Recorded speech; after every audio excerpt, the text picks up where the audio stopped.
بستی کے قریب ایک پرانا غار تھا جس کے بارے میں مشہور تھا کہ وہاں ایک خوفناک چڑیل رہتی ہے جس نے کبھی کسی انسان کو وہاں سے گزرنے نہیں دیا۔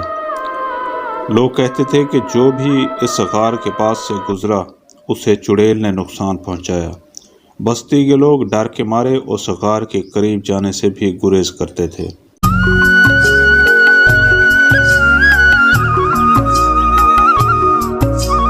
اس بستی میں غلام رضا نام کا ایک نوجوان رہتا تھا جسے سب پیار سے گوما کہتے تھے۔ وہ نہایت بہادر اور تجسس پسند نوجوان تھا جسے لوگوں کے ڈر اور کہانیوں پر یقین نہیں آتا تھا۔ ایک دن وہ بستی کے بزرگوں سے چڑیل کی کہانی سن کر تجسس میں مبتلا ہو گیا اور اس نے فیصلہ کیا کہ وہ خود اس غار کا حال دیکھے گا۔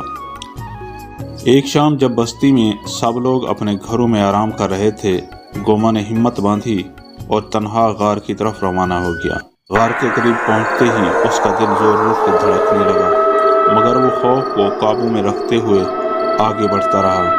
جیسے ہی وہ غار کے دہانے پر پہنچا، ایک ٹھنڈی ہوا کا جھونکا آیا اور غار کے اندر سے ایک خونی چیخ سنائی دی۔ چڑیل غار کے اندر سے نکل کر گوما کے سامنے آ گئی۔ وہ نہایت بھیانک تھی، سر کے بال بکھرے ہوئے تھے، آنکھیں لال اور لمبے ناخن جنہیں دیکھ کر ہی کوئی بھی ڈر جائے۔ چڑیل نے گوما کی طرف دیکھ کر چیخ ماری، تم یہاں کیوں آئے ہو؟ کیا تمہیں اپنی جان کی پرواہ نہیں؟ گوما نے ڈرتے ہوئے مگر مضبوط آواز میں کہا، میں یہاں تمہارا راز جاننے آیا ہوں۔ لوگ تم سے ڈرتے ہیں مگر میں حقیقت معلوم کرنا چاہتا ہوں۔ چڑیل ہنسنے لگی۔ حقیقت؟ تمہیں کیا معلوم کہ میں کتنی طاقتور ہوں؟ جو بھی یہاں آیا میں نے اس کی جان لے لی۔ گوما نے ایک لمحے کے لیے آنکھیں بند کی، دل کو مضبوط کیا اور کہا، تم جو بھی ہو، میں تمہیں یہاں مزید بستی کے لوگوں کو نقصان نہیں پہنچانے دوں گا۔ چڑیل غصے سے چیختی ہوئی آگے بڑھی، مگر گوما نے اپنے ساتھ لائے ہوا ایک تعویذ نکالا اور اس کی طرف بڑھایا۔ چڑیل پیچھے ہٹ گئی جیسے اسے کوئی طاقت روک رہی ہو۔ یہ کیا ہے؟ یہ کیسے ممکن ہے؟ چڑیل نے حیرت سے کہا۔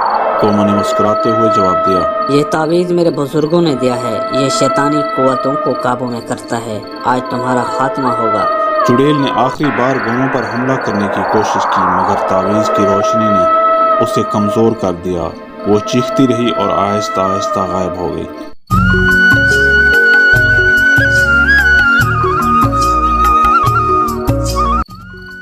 گوما نے غار سے باہر نکل کر بستی کا رخ کیا جہاں لوگ اس کی بہادری کا سن کر خوشی سے جھوم اٹھے۔